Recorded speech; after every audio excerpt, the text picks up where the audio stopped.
Alors, bonjour à toutes et à tous. Donc, le temps que mes diapos démarrent, déjà, je vais remercier le comité d'organisation et le comité scientifique pour l'invitation. Je vais effectivement parler pas du tout de mathématiques, enfin si un peu, parce que les mathématiques sont partout, je l'ai bien compris. Et en fait, alors j'ai hésité sur plusieurs sujets, parce que dès qu'on parle climat, forcément, les implications sont extrêmement nombreuses. Et dans tout ce qui relève des sciences de la Terre, j'aurais pu vous parler effectivement de climat, mais finalement, mon collègue fera ça bien mieux que moi. J'aurais pu orienter ça sur les questions de ressources, de transition énergétique et de présenter quelques éléments là-dessus pour montrer à quel point c'est impossible et discuter du fait que voilà, la voiture électrique n'est pas du tout une solution. Mais finalement, j'ai décidé de faire quelque chose que j'aime bien faire, c'est-à-dire raconter des histoires, alors des histoires scientifiques autour de l'histoire du climat de la Terre, parce que finalement, c'est quelque chose que parfois on connaît, mais un peu de loin, et qui pourtant éclaire vraiment les enjeux actuels, en fait. Et l'histoire, c'est de regarder le passé pour comprendre ce qui se passe actuellement et comprendre sur quoi on se base pour anticiper ce qui nous attend. Alors, je m'étais dit que j'allais me mettre sur ce PC parce qu'il marchait bien, et là, finalement, parfait.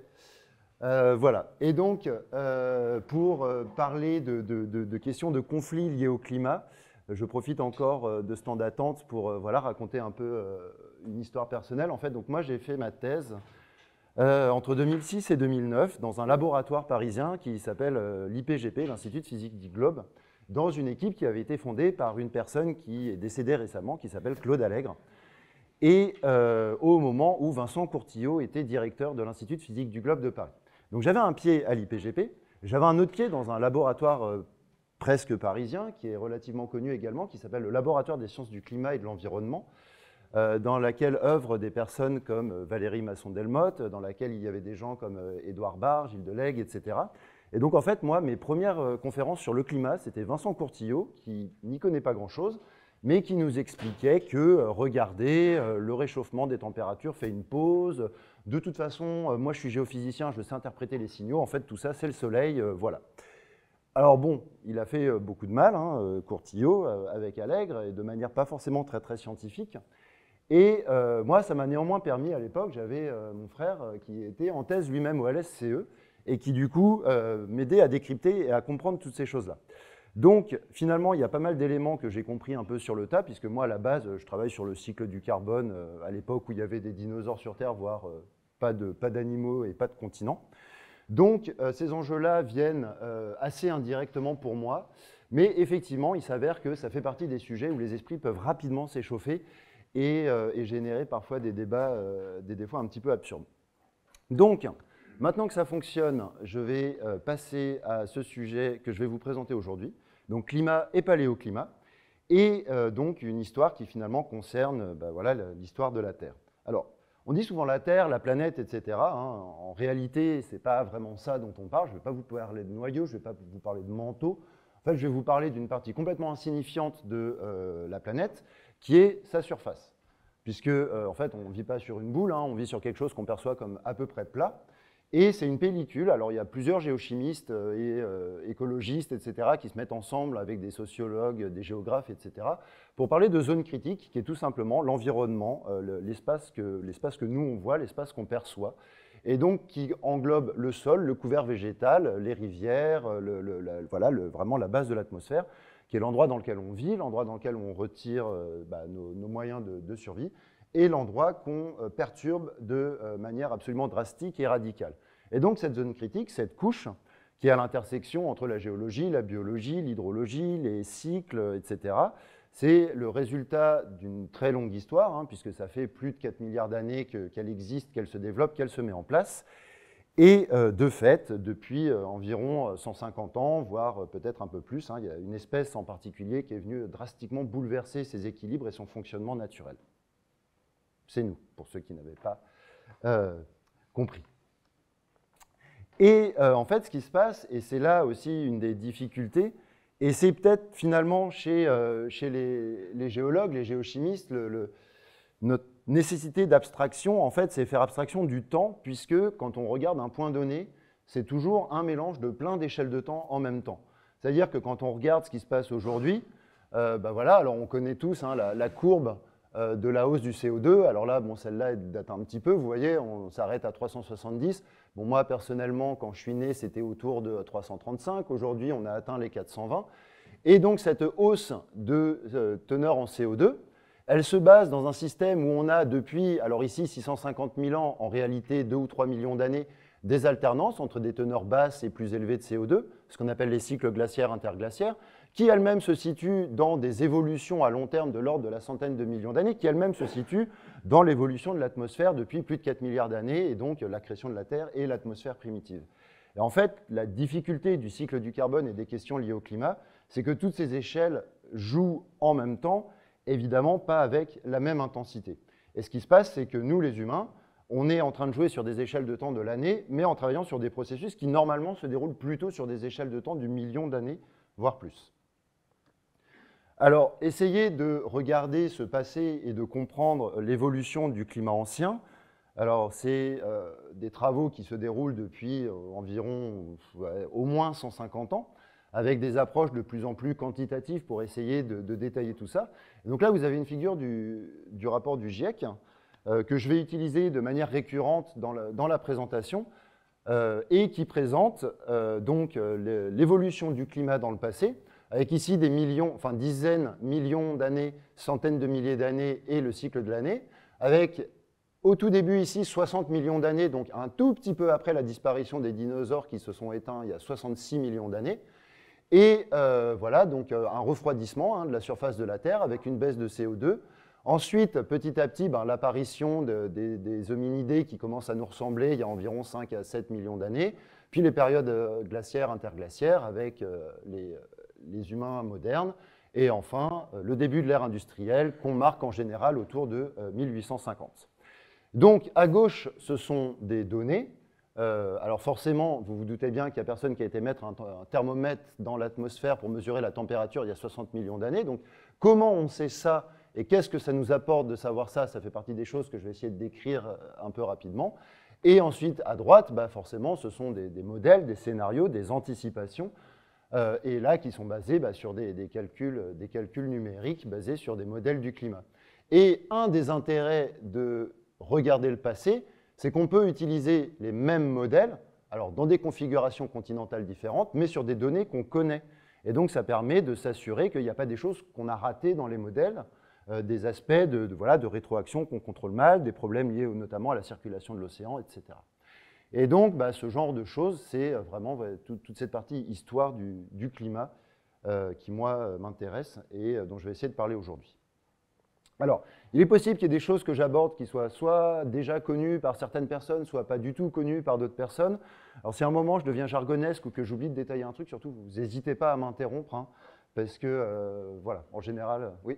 Oui, est-ce que les données globales, c'est quoi? Normalement, j'ai lu quelque part dans un article sur le climat que les données sur l'hémisphère nord et sud sont très différentes.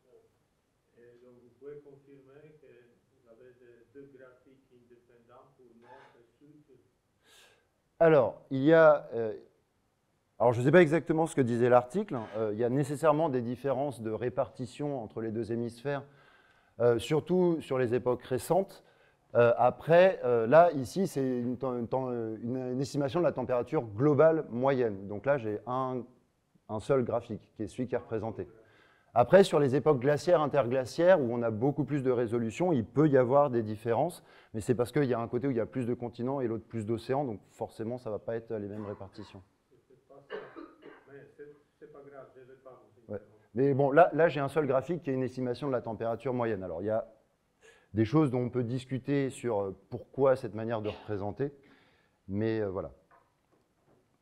Et donc, on a ici cette première tendance qui est que quand on regarde ce graphique, on voit bien que la période actuelle est une période froide.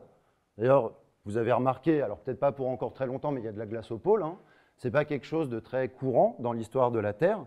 Et donc, on est dans une période glaciaire qui a commencé il y a environ 30 millions d'années. Mais on est plus précisément, au sein de ces périodes glaciaires, vous voyez, pas dans les périodes les plus froides, on est dans ce qu'on appelle un interglaciaire. C'est-à-dire on est dans une période relativement chaude à la base, à l'échelle du million d'années. Et donc, c'est cette période de base qui s'appelle l'Holocène, qui est pris comme référence pour le pré-industriel. Et donc, ça, c'est voilà, le niveau de base de l'histoire dans lequel on commence le réchauffement climatique. Alors, le réchauffement, on peut le définir de plein de façons. Alors, globalement, la chose de base, c'est que voilà, il y a déjà 1,2 degré de réchauffement en moyenne. Alors, comme vous le savez probablement, en France, c'est plutôt 1,7, 1,8. Hein. Bon, une différence entre les moyennes et les distributions. Et de manière générale, les continents se réchauffent plus vite que... enfin, la surface des continents se réchauffe plus vite que la surface des océans.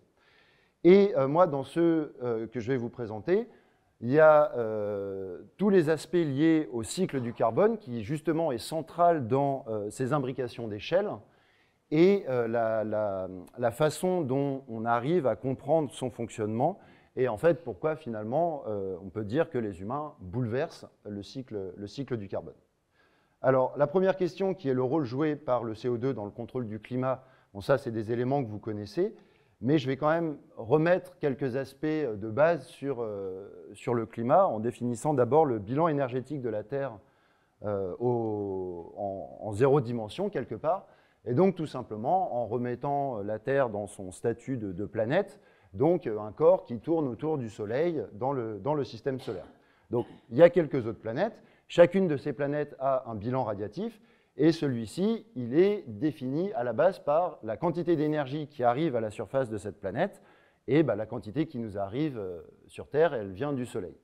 Alors là, vous avez un premier aspect du bilan radiatif, c'est ce qu'on appelle la température d'équilibre, et donc ce que les astrophysiciens définissent comme la température de corps noir, c'est-à-dire que, grosso modo, si la Terre était intégralement noire, elle absorberait la lumière du Soleil, et elle trouverait une température d'équilibre entre ce qu'elle absorbe et ce qu'elle réémet. Et donc on absorbe de l'énergie dans le visible, et on réémet de l'énergie dans l'infrarouge, et l'équilibre atteint par la Terre fait qu'on aurait une température moyenne d'environ 5 degrés à sa surface, en prenant en compte tout simplement ces aspects physiques. Alors, une première chose, c'est que la Terre n'est pas intégralement noire. Hein. Il y a des nuages, des calottes glaciaires, des couverts végétaux avec des couleurs différentes, etc., qui définissent l'albédo, donc la capacité de réflexion d'une surface. Et donc, si la Terre était intégralement noire, elle absorberait toute l'énergie du Soleil. Si elle était blanche, elle la réfléchirait intégralement. Alors ça, c'est déjà passé, hein, ce qu'on appelle les terres boules de neige. Et actuellement, il y a environ un tiers de l'énergie solaire qui est réfléchie. Et donc, si on prenait en compte uniquement ces aspects-là, on aurait une température moyenne de l'ordre de moins 25 degrés à la surface de la Terre, et donc, globalement, on aurait peu d'eau liquide sur notre planète. Et on ne serait peut-être pas là pour en parler.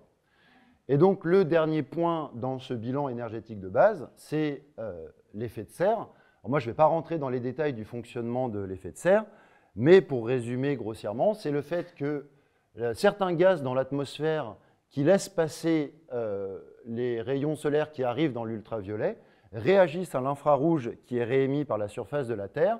Les molécules s'excitent, renvoient de la chaleur dans toutes les directions, y compris de nouveau vers la surface de la Terre. Et donc l'effet de serre sur Terre entraîne un réchauffement de l'ordre d'une bonne trentaine de degrés, et ce qui entraîne une température moyenne d'environ 15 degrés, qui est celle qu'on connaît. Et donc cet élément pour dire que l'effet de serre en soi n'est pas un problème, il est indispensable au climat. Le problème, c'est la hausse de l'effet de serre, et c'est le déséquilibre radiatif qu'on entraîne en modifiant l'effet de serre. Et donc cet effet de serre, alors ici vous avez trois des gaz à effet de serre. Hein. Un élément important aussi dans le climat, c'est que la vapeur d'eau est le principal acteur de l'effet de serre. Alors les chiffres peuvent varier un petit peu puisque la teneur en vapeur d'eau change dans le temps et dans l'espace, mais il y a plus de la moitié de l'effet de serre qui est lié à la vapeur d'eau. Ici, vous voyez le CO2 qui en occupe à peu près 25%, et puis d'autres gaz qu'on connaît, alors l'ozone, le méthane, etc. Et là, ce qui est important de préciser, c'est que c'est l'ozone qui est dans la basse atmosphère, plus que l'ozone qui est vraiment dans la haute atmosphère. Oui ? Ma question, c'est, là, vous parlez de l'effet de serre. Là, les chiffres que vous montrez, c'est la proportion de gaz à effet de serre dans l'atmosphère de la Terre, c'est ça ? Oui.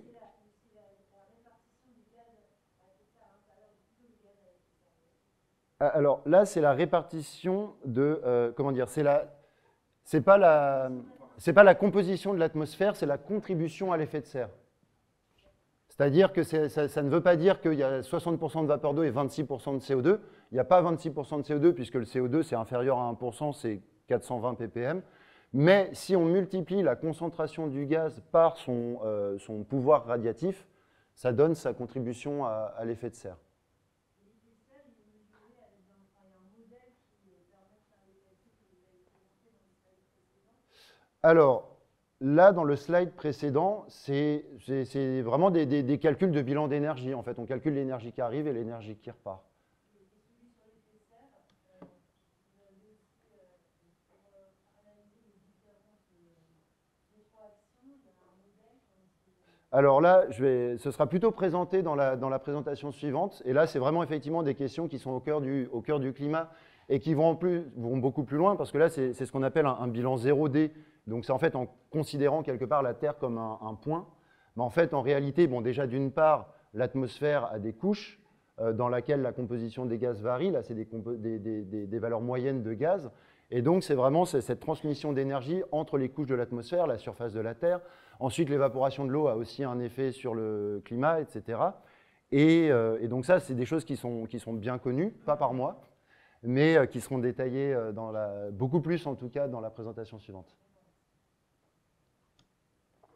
Voilà. Et donc, pourquoi, dans ce cas-là, si la vapeur d'eau est le principal moteur du climat, on met autant d'énergie à comprendre le rôle du CO2? Alors, il y a plusieurs aspects. Alors, un des aspects, c'est que, dans une certaine mesure, quand il y a trop de vapeur d'eau dans l'atmosphère, il y a des précipitations, et donc la vapeur d'eau, il y a une partie d'autorégulation.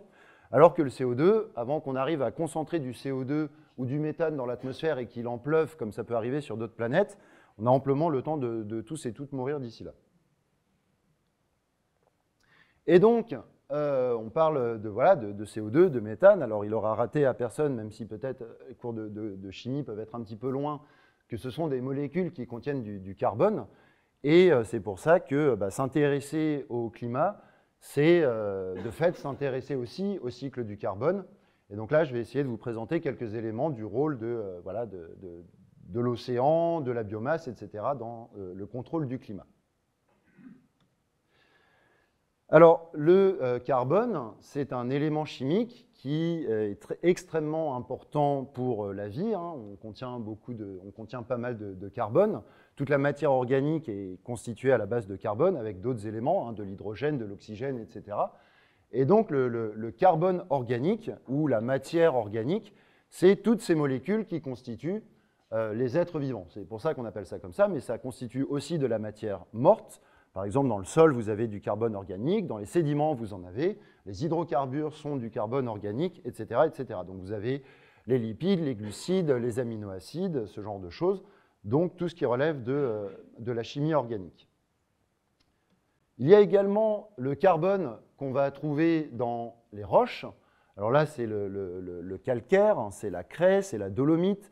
C'est ce qu'on trouve, ce qui est synthétisé par les coraux, par les huîtres, par énormément d'animaux.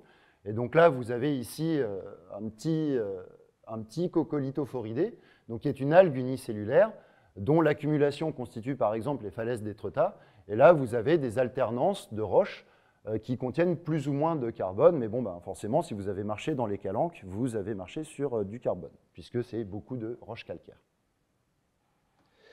Et ensuite, il y a le carbone qui n'est pas sous forme de molécules, et ce qu'on appelle le carbone inorganique dissous. Et ça, c'est le carbone qu'on va trouver dans l'océan. Et alors, vous avez différentes molécules qui constituent ce carbone inorganique dissous. Vous avez le CO2 dissous, parce que le CO2, comme tous les gaz, l'oxygène, l'azote, etc., il y en a dans l'atmosphère, mais par équilibre, il y en a aussi dans l'eau, donc dans l'eau de mer. Vous avez ensuite l'ion bicarbonate et l'ion carbonate, et ces différentes espèces constituent un ensemble acido-basique, donc il y a des équilibres qui existent entre, et au pH de l'eau de mer, qui est autour de 8, vous pouvez voir sur ce graphique que l'espèce dominante, c'est l'ion bicarbonate. Et ça, c'est important pour la suite, et enfin, bien sûr, donc on a le CO2 dissous dans l'océan, mais on a le CO2 présent dans l'atmosphère, qui est le gaz qui nous intéresse ici. Et en fait, pourquoi vous présentez ces différentes formes? Ça, c'est l'élément de base pour après pouvoir comprendre comment le carbone passe d'une forme à l'autre et avec quel temps de résidence dans quel réservoir. Et ça, c'est tout ce qui constitue le cycle du carbone, dont l'équilibre, encore une fois, est perturbé par nos activités. Et le CO2, forcément, en soi, on ne s'y intéresse pas tant parce que c'est chouette, mais parce qu'on sait que c'est un élément qui a un rôle essentiel sur le contrôle du climat. Mais ensuite, ce qui se passe, c'est que les cycles biogéochimiques, le problème, c'est que vous ne pouvez pas en regarder un sans en regarder d'autres, parce qu'il y a toujours tout un tas d'interactions entre tous les éléments. Et ici, une des interactions de base entre les cycles du carbone, c'est l'interaction entre le carbone et l'oxygène. Alors l'oxygène, dans l'atmosphère, sous forme de dioxygène, nous, on en a besoin pour vivre pour les réactions métaboliques, la respiration.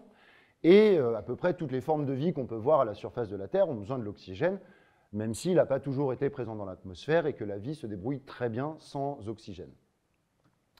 Et donc, c'est ici une des premières boucles du cycle du carbone, peut-être une des plus importantes, c'est que le CO2 qui est présent dans l'atmosphère va être capté par les plantes, les algues, par la photosynthèse pour passer et fabriquer de la matière organique. Donc le carbone passe du CO2 à la matière organique. Et ensuite, cette matière organique peut être dégradée, c'est la respiration, et la respiration va oxyder la matière organique et libérer du CO2. Et donc là, vous avez le carbone de l'atmosphère qui passe dans la biomasse, qui repasse dans l'atmosphère, qui passe dans la biomasse, etc. Donc là, ce sont des flux qui sont presque à l'équilibre, mais pas tout à fait, on va revenir là-dessus, et qui sont évidemment essentiels, puisque en fait, c'est vraiment la partie de base du cycle du carbone dont nous dépendons de manière très directe. Alors, évidemment, si l'histoire n'était que ça, ce serait beaucoup trop simple. Il y a beaucoup de formes différentes du carbone, beaucoup de réservoirs.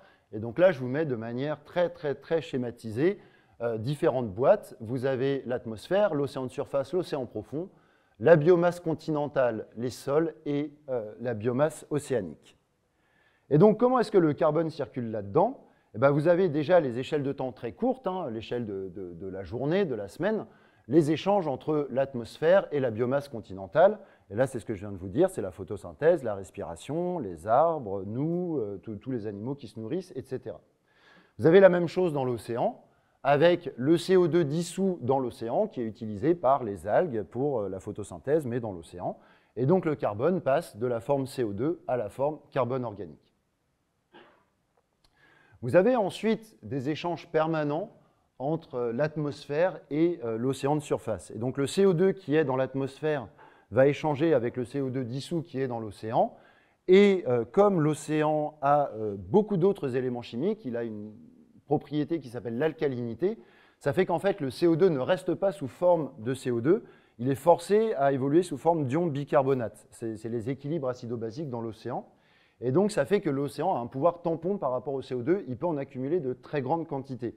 Mais il n'empêche qu'il y a quand même des échanges réguliers, et donc que le CO2 passe de l'atmosphère à l'océan, etc. Le bilan net de ça est qu'il y a un peu plus de CO2 qui passe de l'atmosphère à l'océan, et donc l'océan absorbe du CO2. Juste une question, si on augmente la température, est-ce que beaucoup de CO2 est libéré de l'océan? Alors, je ne sais pas quantifier, mais effectivement, cet échange dépend de la température, et donc plus il fait chaud, moins on en absorbe. Et ça, c'est en fait, c'est un peu compliqué parce que comme la température de l'océan et comme les échanges, dépendent aussi de la circulation, pour bien savoir à quel moment on va commencer à en libérer, il faut bien comprendre l'évolution de la température, de la circulation. Pas dans l'eau, qu'il se transforme. Oui. Donc quand la température monte, il redevient CO2 et il se libère. Non? Alors oui, il va évoluer comme ça, mais il y a le fait que une partie de ce CO2, dans l'océan, il est aussi utilisé par photosynthèse, et donc il y a l'interaction avec la pompe biologique, c'est ce que je vais présenter après. Et il y a aussi le fait que ce CO2, il évolue un peu, mais ce faisant, à chaque fois, il acidifie un peu l'océan. Donc ça a un impact aussi sur le carbonate. Donc pour que l'océan devienne vraiment une source de CO2, il faut effectivement bien augmenter la température. Il faut aussi que la circulation relibère tout ce qui a été accumulé dans la profondeur, parce qu'en fait, l'océan de surface, ça ne reste pas comme ça. Tac, alors je vais tricher un tout petit peu.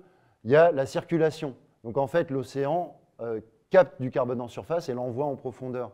Donc il y a un délai dans le temps en fait. Et là, tout le carbone que l'océan absorbe, dans 1000 ans, il va commencer à ressortir. Donc de toute façon, il n'y reste pas de manière permanente, quoi. Enfin, ça dépend par rapport à qui on parle. Oui? C'est quoi l'épaisseur de l'océan de surface à peu près? Alors ça dépend, c'est de l'ordre de la centaine de mètres. Est-ce que l'absorption de CO2 par l'océan dépend de la température uniquement de l'eau ou de la différence de température entre l'atmosphère et l'océan? Non, pour le coup, c'est vraiment la température de l'eau. Enfin, c'est la température de l'eau contrôle la concentration possible. En fait, la constante d'équilibre dépend de la teneur des gaz dans les deux et de la température. Donc, quand on change la température, c'est la loi de Henry, on change la constante d'équilibre et donc on est moins capable d'avoir... enfin, plus il fait chaud, moins on a de CO2 dans l'eau. Donc, et je crois qu'il y avait une autre question aussi, peut-être, ou pas? Non? Donc, si on en revient à ça, voilà, on a les échanges entre l'atmosphère et la surface. Ensuite, on a ce carbone qui ne reste pas forcément là où il est. Donc, on a, par exemple, à la surface des continents, et ça, c'est très important, à l'échelle de 100 ans, une partie du carbone organique, petit à petit, qui se dégrade et qui s'enfouit dans les sols. Alors ça, c'est quelque chose qui est très simple à voir en forêt, hein. Vous avez les feuilles mortes qui tombent. Vous avez les feuilles mortes qui se dégradent et qui commencent à former l'humus. Et ensuite, petit à petit, ça s'enfouit. Et donc, on a comme ça du carbone organique qui s'enfouit dans les sols. Et ça, c'est un des enjeux absolument majeurs de la période actuelle. C'est qu'on dégrade les sols très rapidement parce qu'on construit des villes, des routes, parce que l'agriculture intensive qu'on pratique n'est pas du tout bonne pour les sols à long terme. Et en fait, on empêche les sols de jouer leur rôle de puits de carbone. Et donc, en fait, là, c'est un exemple où c'est pas tant qu'on émet du CO2, mais c'est qu'on casse un puits de carbone et on l'empêche de fonctionner naturellement. Est-ce que vous pouvez quantifier les villes, les routes, combien de pourcents de surface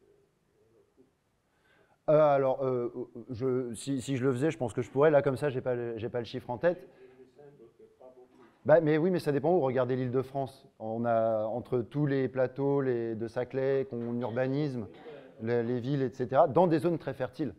Parce qu'en fait, ce qui se passe, c'est que si vous comptez par rapport aux montagnes, il n'y a pas du tout les mêmes processus de sol dans les montagnes. Donc, pour avoir une vision réelle de la chose, il faut voir exactement où sont les sols fertiles et les puits de carbone. L'estomac global, Bah oui, mais passe en Île-de-France, ouais. pas grand-chose. Bah, à l'échelle de la France, si, parce que ce sont des sols extrêmement fertiles. Et si vous rajoutez en plus à ça la déforestation et l'agriculture, parce que je n'ai pas dit que l'urbanisme, mais aussi l'agriculture, c'est un ensemble de choses. Et en plus, l'urbanisme, si vous voulez, bah, vous étalez l'urbain, donc vous avez besoin de voitures et de moyens de déplacement, de plus de chauffage. Donc ce n'est pas que un point, et c'est justement très global, et c'est ça le problème. Donc voilà des chiffres, alors qui sont déjà plus trop d'actualité, puisque la teneur en CO2 dans l'atmosphère ne fait qu'évoluer, mais qui montrent qu'ici, on a des réservoirs de carbone qui sont à peu près des mêmes ordres de grandeur, et qui interagissent sur des échelles de temps qui sont justement relativement rapides et compatibles avec celles des activités humaines. Et donc, c'est justement ces chiffres et la nature exacte, et l'intensité exacte des flux qui les relient, qui sont sujets à beaucoup de cautions et d'interrogations pour essayer de comprendre si finalement, le CO2 qu'on voit qui augmente dans l'atmosphère, ce n'est pas tout simplement un petit déséquilibre sans trop d'importance, et en fait quelque chose sur lequel on s'excite pour pas grand-chose. Mais en fait, ce qui se passe, c'est que ces flux, on sait de la manière dont ils interagissent sans les activités humaines, et on sait qu'effectivement, depuis ici, en l'occurrence, à peu près 8000 ans, ils étaient dans un état, alors j'aime pas trop employer le mot d'équilibre parce que c'est pas vraiment le bon terme, mais ils étaient en tout cas dans un espèce d'état relativement stabilisé parce que toutes les conditions externes au système étaient homogènes. Alors l'histoire ne s'arrête pas là, parce que sinon ici, alors aussi on a vu par exemple avec les sols, la biomasse continentale, un des impacts humains. En fait là on n'est pas encore en mesure de comprendre vraiment comment on a perturbé le cycle du carbone. Alors en fait, ce qui se passe, c'est qu'ici, il y a une autre chose qui vient interagir. C'est donc le fait qu'effectivement, on a la circulation océanique qui vient enfouir, entre guillemets, du carbone inorganique dans le fond de l'océan, alors qui représente l'ultra-majorité de l'océan, et vous voyez d'ailleurs qu'il représente le plus grand réservoir de carbone à la surface de la Terre dans son ensemble. Et donc là, on commence déjà à avoir un autre élément extrêmement important à prendre en compte, c'est la circulation océanique et la manière donc dont les masses d'eau échangent. Alors, j'aime bien cette représentation de la circulation océanique qui change un petit peu de ce qu'on peut voir d'habitude, parce que ici, elle est centrée sur le courant qui fait le tour de l'Antarctique, et ce courant, l'ACC, le Antarctic Circumpolar Current, en fait, vous voyez tous les océans, l'océan Pacifique, l'océan Indien et l'océan Atlantique, communiquent avec lui.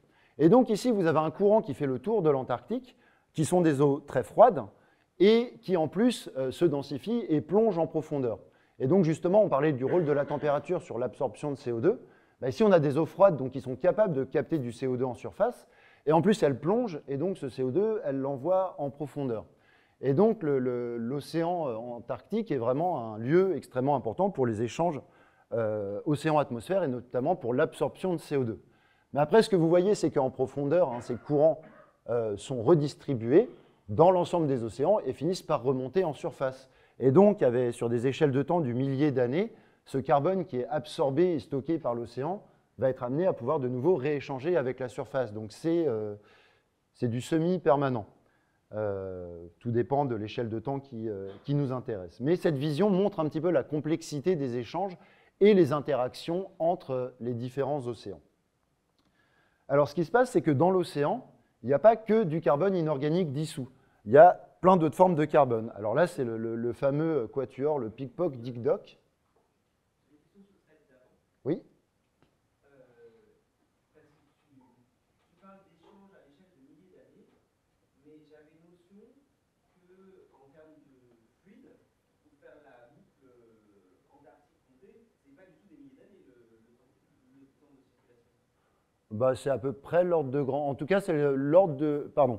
Le temps de résidence de l'eau dans l'océan profond, c'est de l'ordre de 1000 ans. Donc, il me semble que c'est à peu près l'ordre de grandeur correct. Le temps de résidence du carbone, lui, est plus long, mais la circulation est de cet ordre-là. Juste la couleur signifie quoi? Le rouge, c'est chaud et noir. Oh, bah, alors, je ne sais pas s'il y a vraiment une volonté haute que d'essayer de représenter les différents fonds, même si effectivement les eaux profondes sont généralement plus froides et les eaux de surface généralement plus chaudes. Autour de l'Antarctique, il est chaud ou il est froid? Alors, ce ne sont pas des eaux très chaudes globalement, mais quand même probablement un peu plus chaudes que les eaux du fond. Par rapport à l'entourage, c'est la question. Par rapport à quoi, pardon? À l'entourage. Le Gulf Stream, il n'est pas non plus très chaud, mais il est plus chaud que le reste de l'océan Atlantique Nord. Oui. Donc, le courant autour de l'Antarctica, il est plus chaud et plus froid que l'entourage. Alors, je ne sais pas ce que vous appelez l'entourage. Justement, le Gulf Stream, il a un entourage. Ce sont les Oui, mais... de l'eau à côté. Mais ça dépend où vous regardez le Gulf Stream, parce qu'en fait, le Gulf Stream, il redistribue la chaleur, donc effectivement, chez nous, il est plus chaud. Oui. Il y a un Gulf Stream, il est chaud, il y a Ouais. un degré plus chaud que l'entourage, que l'eau qui sont à côté des Gulf Oui. Stream. Bah, je ne sais pas. Ah, d'accord. Je ne pense pas que ce courant-là soit plus chaud que son entourage, mais je ne sais pas. Et donc, vous voyez ici les différentes espèces du carbone. Et en fait, ce qui se passe, c'est que tous ces réservoirs communiquent. Et donc, on a vu la biomasse, mais vous avez aussi du carbone organique particulaire et dissous, et vous avez aussi du carbone inorganique particulaire. Ce sont les fameux carbonates. Et donc, dans l'océan, quand on prend en compte le temps de résidence du carbone dans l'océan et les transferts entre les réservoirs, bah, il faut rajouter non seulement au carbone inorganique dissous, justement, ces différents réservoirs.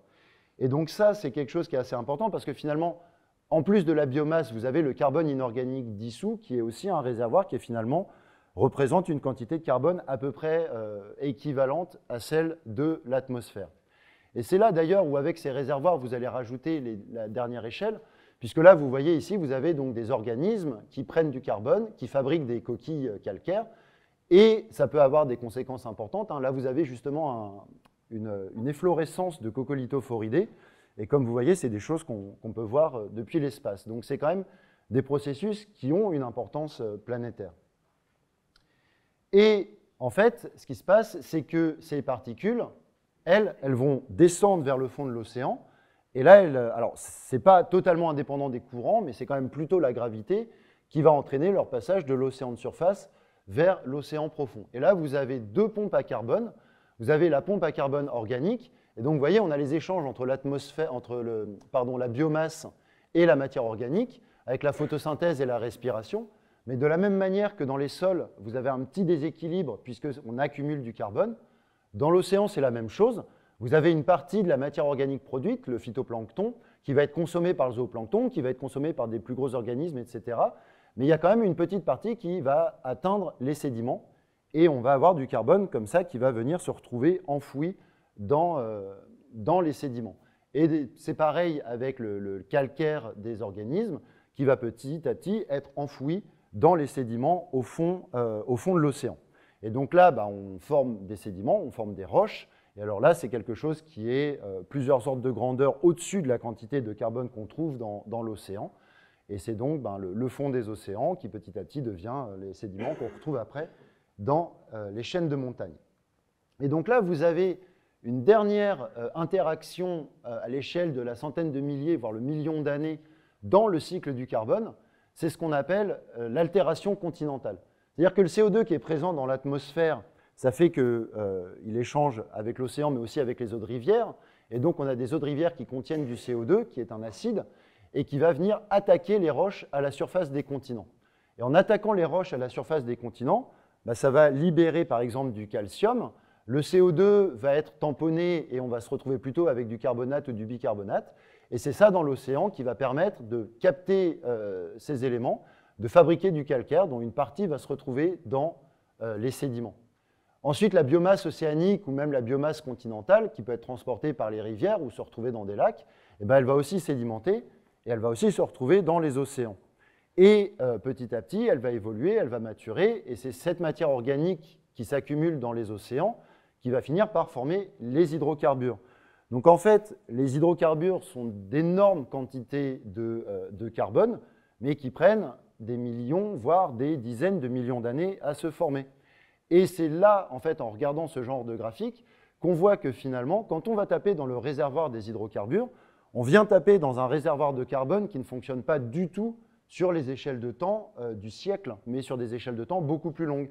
Et donc là, en fait, on se retrouve dans un système où on entraîne un déséquilibre extrêmement important, puisque normalement, les échelles de temps géologiques, c'est plutôt ce qui relève des volcans et du dégazage naturel de CO2 depuis les volcans, les dorsales océaniques, etc.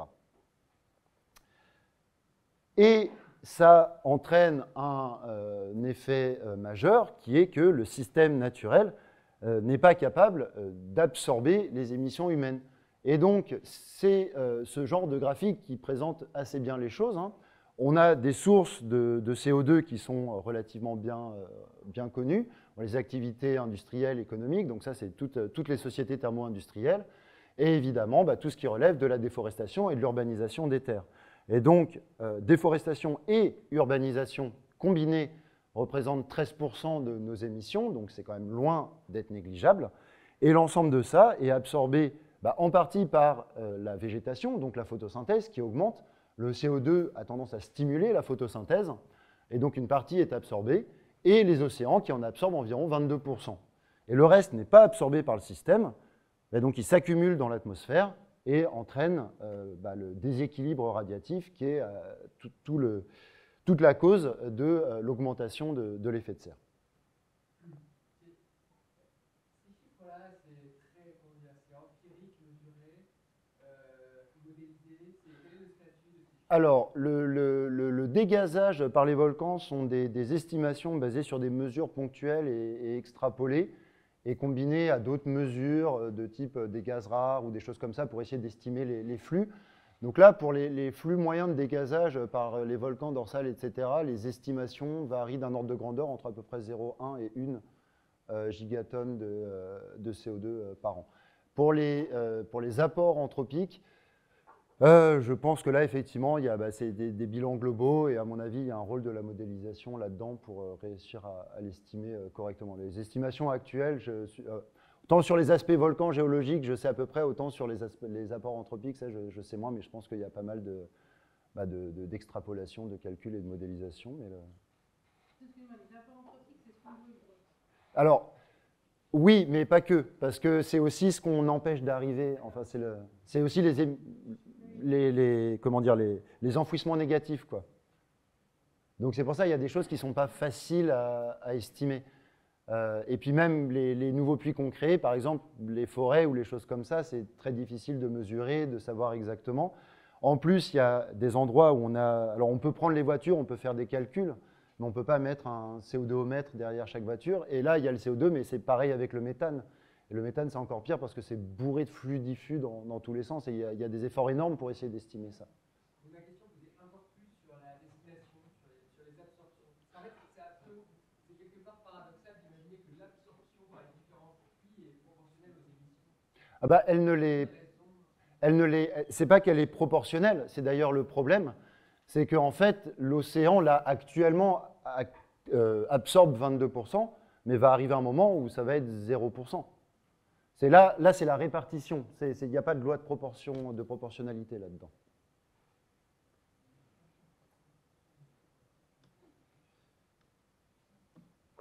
Alors, bon, je vais peut-être devoir aller un petit peu vite sur les aspects de reconstruction du climat.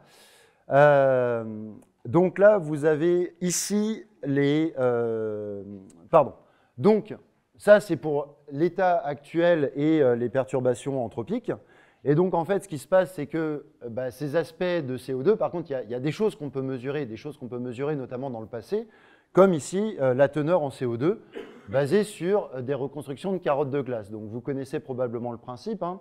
Quand la glace se forme, vous avez d'abord un évet qui petit à petit se densifie, et en fait, on a des bulles d'atmosphère qui se retrouvent coincées entre des cristaux de glace. Et donc, dans ces bulles d'atmosphère, alors avec beaucoup de calculs de correction compliqués, on peut reconstruire la teneur en CO2. Alors pourquoi des reconstructions compliquées? Parce que le temps qu'il y ait de le névet, on a encore de la diffusion entre l'atmosphère et la glace en formation, et donc reconstruire le temps exact de fermeture est un enjeu très important. Quelle est la précision, c'est-à-dire 1 an, 10 ans, 25 ans, c'est-à-dire quand vous donnez le graphique, est-ce que quand vous étudiez la glace, vous pouvez dire 1 an près quelle est la concentration de la CO2? Alors moi, non. Les gens qui font ça, déjà la première chose, c'est que ça va dépendre de l'échelle de temps que vous regardez. Quand vous regardez la glace à 600 000 ans, vous n'aurez pas la même précision que quand vous regardez la glace il y a 1000 ans. Je parle des récents, de 10 000 ans, 12 000 ans. Alors je pense... Je parle de ça. Ouais. Alors là-dessus, sur ces échelles de temps-là, je pense que là... Enfin, je ne sais pas. Sur ce genre de graphique, à mon avis, on est sur des précisions dans l'échelle des temps, hein, qui sont inférieures à 10 ans. Quand on va dans le plus ancien, il peut y avoir des choses de l'ordre de 100 ans, mais c'est un enjeu énorme. Et alors là-dessus, en plus, les progrès sont assez rapides pour améliorer les reconstructions et diminuer les incertitudes sur la partie temps. La partie mesure du CO2 en soi, elle est assez précise. Et donc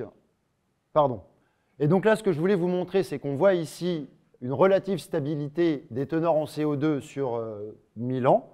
Et ensuite, vous voyez donc à partir de 1850, hein, les teneurs en CO2 qui commencent à augmenter, à exploser.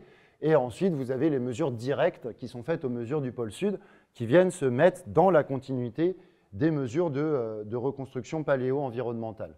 Et donc, en fait, ce genre de choses montre ici des tendances. Alors, vous voyez ici, on a vraiment cette baisse de température dont je vous parlais, avec le cycle du carbone qui fonctionne sur les millions d'années, avec l'altération, l'érosion des continents, l'enfouissement du carbone dans les sédiments, etc. Ensuite, le relais, suite à l'entrée en glaciation des alternances glaciaires interglaciaires, et donc petit à petit le réchauffement qu'on observe et cette sortie du déséquilibre. Et en fait, quand on regarde ce genre de graphique, il y a plusieurs informations qui manquent. C'est que d'une part, comme on explose un peu les échelles de temps bah, on rate que ça, finalement, en temps, on serait incapable de le visualiser sur quelque chose de l'échelle de temps du million d'années. Et puis, il y a aussi peut-être la fausse impression de sécurité qu'on peut avoir, de se dire, bon, bah, il a déjà fait 15 degrés de plus à la surface de la Terre, et finalement, tout ça n'est pas forcément bien grave. Bah, là-dessus, deux éléments de réponse, hein, c'est qu'il a fallu quand même des dizaines de millions d'années ici pour abaisser la température, donc bah, la vie à la surface de la Terre a pris le temps d'évoluer et de s'adapter là-dessus. Et ensuite, bah, les humains se sont globalement développés dans des environnements plutôt froids à l'échelle de ces 60 derniers millions d'années. Et donc le corps humain n'est pas fait pour vivre dans des températures aussi élevées que ce qui régnait à la surface de la Terre il y a plusieurs dizaines de millions d'années.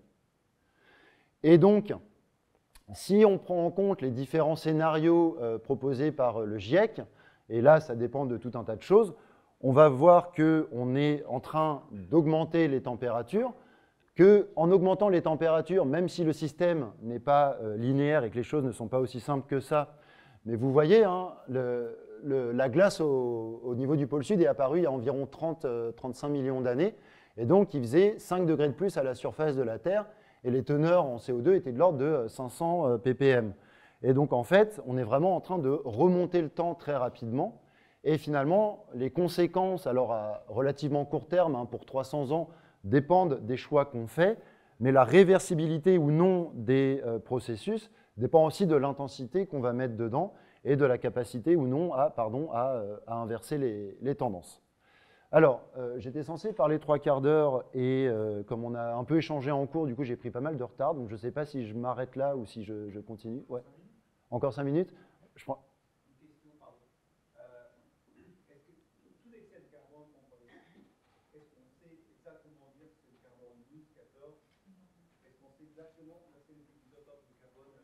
Oui, alors c'est du carbone 12. Hein. Ouais, le carbone 14, c'est complètement négligeable en quantité. On connaît le rapport isotopique du carbone de l'atmosphère, on sait combien il y a de carbone 12, carbone 13, carbone 14. On sait d'ailleurs que alors, la proportion de carbone 12 et carbone 13, elle varie un tout petit peu. C'est d'ailleurs ce qui permet de montrer que ça vient des hydrocarbures. Parce que la photosynthèse favorise le carbone léger, et donc en brûlant les hydrocarbures, on libère un peu plus de carbone 13, et donc le CO2 de l'atmosphère baisse. Mais oui, ça on sait.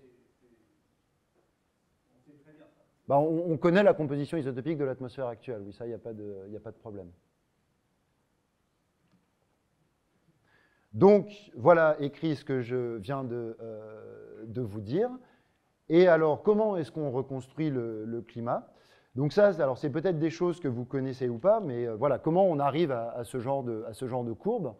Ben, en fait, on a beaucoup d'archives. Alors, vous avez déjà la glace. Hein. Donc ça, c'est notamment les forages au niveau du Groenland. Alors, le Groenland, c'est une petite calotte glaciaire. Donc, globalement, on peut faire des forages qui ont environ 250 000 ans. Et donc, ce qui se passe, c'est que la neige, quand elle s'enfouit petit à petit, elle se densifie. Et donc, les cristaux de glace viennent piéger des petites bulles d'atmosphère. Et petit à petit, la glace se forme. En fait, c'est un peu comme ce qu'on voit dans les roches. Et donc, on va se retrouver ensuite avec des cristaux. Et donc, ces petites bulles comme ça qui sont piégées et qu'on va pouvoir libérer tout simplement en faisant fondre la glace. Alors ensuite, on peut remonter un petit peu plus dans le temps au niveau de l'Antarctique, avec jusque-là, en fait, les données qui remontaient jusqu'à 800 000 ans. Et là, si vous suivez un petit peu l'actualité, donc il y a un projet européen qui essaye d'atteindre les 1,5 million d'années et qui a dépassé il n'y a pas très longtemps le million d'années. Et ensuite, on a tout ce qui relève des sédiments océaniques. Et là, il s'agit de forages, donc généralement des grands projets internationaux ou certains pour la flotte hauturière de l'Ifremer qui relèvent plus de la France. Et donc, on va prendre des carottes qui descendent dans les sédiments, dans lesquels on va extraire des fossiles, comme ces petits foraminifères. Et donc là, vous voyez ici un forage. Et donc, le trait, là, représente dans ce forage la limite entre le K et le P, donc entre le Crétacé et le Paléogène. Et donc, c'est l'extinction des dinosaures. Et donc, avec ce genre de forage, on peut extraire énormément d'informations climatiques.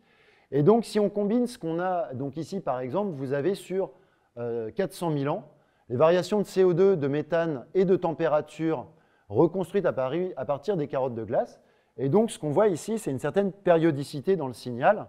Et alors on peut voir des périodes à l'œil, hein, et si on fait un traitement, on va voir ça de manière plus rigoureuse. Et vous voyez ici, on trouve des cycles de environ 20 000 ans, 40 000 et 100 000 ans.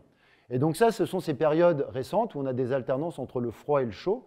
Et en fait, cette périodicité, c'est une périodicité qui correspond aux paramètres astronomiques de variation de l'orbite de la Terre, puisque la Terre, elle ne tourne pas de manière perpendiculaire en cercle autour du Soleil, hein, il y a une ellipse, il y a une légère inclinaison, et tant l'ellipse que l'inclinaison et l'orientation de cette inclinaison par rapport au Soleil changent dans le temps, et ça, c'est ce qu'on appelle les cycles de Milankovitch. Et donc, vous avez l'obliquité, la précession des équinoxes et l'excentricité, qui représentent les cycles, justement, de 20, 40 et 100 000 ans. Et ça, c'est extrêmement important parce que, en fait, si l'énergie du Soleil arrive de manière à peu près uniforme, la Terre n'est pas plate, et ensuite, on n'a pas la même répartition de continents et d'océans d'un côté et de l'autre. Et donc, avec ces légers changements de où arrive exactement et comment arrive exactement l'énergie solaire, on est capable d'avoir, par exemple, dans l'hémisphère nord, des périodes avec des étés un peu plus doux, contrôlés par les paramètres astronomiques. Et ces étés plus doux, ça fait que la neige ne fond pas. Et si la neige ne fond pas, petit à petit, elle va pouvoir s'accumuler, développer d'énormes calottes glaciaires qui modifient l'albédo, qui refroidissent le climat, etc. Et donc là, on a en fait les paramètres orbitaux qui sont les métronomes des variations climatiques. Et là-dessus, l'océan, la circulation océanique, la photosynthèse vont prendre le relais, vont venir changer la teneur en CO2 dans l'atmosphère, qui va venir amplifier ce qui se passe à la base à cause des variations astronomiques. Et donc là, on a des changements climatiques qui sont induits par les paramètres orbitaux. Et les paramètres orbitaux, on sait très bien les calculer, ils ne sont pas en train de changer, en tout cas, ils ne changent pas à l'échelle de temps de la centaine d'années. Ensuite, remonter dans le passé plus lointain, c'est plus compliqué parce qu'on n'a pas les carottes de glace. Et donc là, je ne vais pas vous embêter avec l'ensemble des traceurs et des proxys qui viennent dans ces études. Vous avez ici une synthèse récente qui date de 2023. Et alors la chose qu'on voit, c'est qu'on a effectivement ces tendances à long terme sur lesquelles se superposent des événements très courts. Vous voyez là par exemple les lettres PETM, c'est ce qu'on appelle le Paléocène et Océane thermal maximum. Et donc c'est un épisode de réchauffement climatique il y a 55 millions d'années qui a duré environ 10 à 20 000 ans et qu'on utilise souvent comme espèce d'analogue de la situation actuelle. Alors vous en avez d'autres qui sont souvent appelés avec un C et un O à la fin, donc pour climate optimum. Et donc en fait, il y a cette notion qui est encore un peu trop présente dans les sciences de la Terre que les périodes les plus chaudes, c'était des périodes optimales. En fait, ça vient du fait qu'une grande partie de la géologie moderne, c'est des Suédois et des Britanniques qui n'auraient pas été mécontents qu'il fasse un peu plus chaud. Et d'ailleurs, en fait, il y a déjà 100 ans des idées d'ingénierie, de géo-ingénierie, mais qui consistaient à se dire on va lâcher du CO2, comme ça il fera bon dans le Dorset. Bon, finalement. Voilà. Et puis le problème, c'est qu'en réchauffant, il y a des seuils géologiques qui peuvent être franchis. Alors vous savez de combien de mètres on rajoute à l'océan si on fait fondre le Groenland? Vous avez le chiffre en tête? Ouais, c'est ça, c'est 7 mètres. Et l'Antarctique, c'est environ une centaine de mètres. Pour mémoire, là, les alternances glaciaires interglaciaires, c'est environ 120 mètres de changement du niveau marin. Pour ça que la grotte Koské n'était pas sous l'eau au moment où elle était habitée par, utilisée par des humains en tout cas. Oui, mais il n'y avait pas d'activité humaine il y a 25 000 ans. Non, mais c'est ce que je viens d'expliquer avec Milankovitch. Là, c'est Milankovitch qui a généré l'entrée en glaciation qui a été amplifiée par le CO2. Non, faites pas comme si ce n'était pas OK. C'est plus compliqué que ça. Il y a une période qui s'appelle Yang-Trias. Oui, bien sûr, c'est les changements océaniques qui viennent prendre le relais. Et il y a des coups de froid et des coups de chaud, c'est bien connu, mais c'est différent entre l'Antarctique Nord. C'est pas expliqué par Milankovitch. Non, c'est ce que je viens de dire, c'est la circulation. Mais évidemment, on n'a pas 3 jours pour faire tous les détails de l'ensemble du climat, là, maintenant. Et encore, il faudrait plus que ça. Donc, quand vous regardez justement des événements comme le PETM, vous avez ici quelques données géochimiques, des rapports des isotopes du carbone dans les océans, les isotopes de l'oxygène et la teneur en carbonate de calcium dans les sédiments. Et donc, ce qu'on voit avec les isotopes du carbone, je vous demande de me croire sur mesure parce qu'on n'a pas le temps de faire tous les détails, ce sont des sur parole, pardon, pas sur mesure, ce sont des perturbations du cycle du carbone qui sont interprétées comme du relargage de méthane dans l'atmosphère. Le delta O18, c'est compliqué, mais c'est entre autres une indication de la température de l'océan. Et le calcaire, c'est relié à l'acidité. Et donc là, ce qu'on voit, c'est une période, vous voyez, très rapide, moins de 100 000 ans, moins de 50 000 ans, même de réchauffement suivi d'un refroidissement un peu plus lent, au cours duquel le cycle du carbone a été perturbé, l'océan s'est acidifié. Et donc, c'est un bon aspect pour tester justement les modèles et essayer de comprendre ce qu'on sait ou pas des cycles et de leurs interactions. Ensuite, dans ces histoires, par exemple, de Younger-Dryas et de circulation océanique, on a beaucoup de questions actuellement sur la circulation méridionale atlantique. Et donc, vous avez ici la vision actuelle de cette circulation, basée sur des mesures et des données. Et vous avez en dessous une tentative de reconstruction basée aussi sur des données isotopiques. Et en fait, il y a l'idée que entre le pôle Nord et le pôle Sud, on a effectivement des différences. Une température moyenne libère toujours des hétérogénéités. Et on a, dans la période globale de réchauffement depuis le dernier maximum glaciaire, des choses qui ne sont pas linéaires et qui s'expliquent notamment par ces variations de circulation et, entre autres, par la MOC. Et ces doutes encore sur effectivement le fonctionnement de la MOC et comment était la MOC au dernier maximum glaciaire, et savoir en fait si finalement on a une hausse ou une baisse de la circulation océanique avec la température moyenne, fait partie des gros enjeux autour des questions qu'on a sur ces questions-là. Et ça, c'est des débats extrêmement actifs dans la communauté. Et donc l'article qui était dans Le Monde essayait de résumer certains de ces aspects. Extrêmement actif, c'est pas encore décidé, résolu. Et donc, pour conclure, en laissant la place évidemment au débat qui a sa place, on a ici ces variations du climat qu'on comprend sur les différents processus et les différentes échelles de temps, avec évidemment toujours des parts d'incertitude, mais on sait bien faire la part des choses entre Milankovitch, la circulation océanique et le rôle du CO2 dans ces histoires. On a ici des échelles de temps qui sont extrêmement variables, alors avec les SSP qui probablement vous occuperont un peu dans les jours qui viennent, les fameux scénarios du GIEC. Le fait que les émissions humaines, en tout cas à l'actuel, on sait, saturent le système naturel avec du CO2 qui s'accumule dans l'atmosphère et donc qui entraîne un déséquilibre du bilan radiatif qui est amplifié par la vapeur d'eau pour nos amis climato-critiques. Et ensuite, le fait que ces échelles de temps sont totalement incompatibles en fait, avec les processus géologiques de régulation du CO2 dans l'atmosphère, totalement compatibles avec les échelles de vie humaines, et que voilà, ce graphique peut vous faire calculer, estimer la température que vous aurez sur Terre selon votre âge. Et avec la question de savoir si c'est pertinent ou pas d'arrêter ces graphiques en 2100, ce qui peut être aussi finalement assez anxiogène, puisque bon, le monde ne va pas s'arrêter en 2100, et les émissions probablement pas non plus, puisque finalement la dernière chose là-dessus, c'est que, en fait, si vous prenez depuis que le GIEC existe en 92, quand vous prenez les différents scénarios, les scénarios pessimistes de l'édition précédente deviennent la trajectoire effectuée. Et donc, en fait, voilà, je m'arrêterai là-dessus. Avec plaisir pour poursuivre le débat. Je vous remercie, désolé, j'ai dépassé le temps.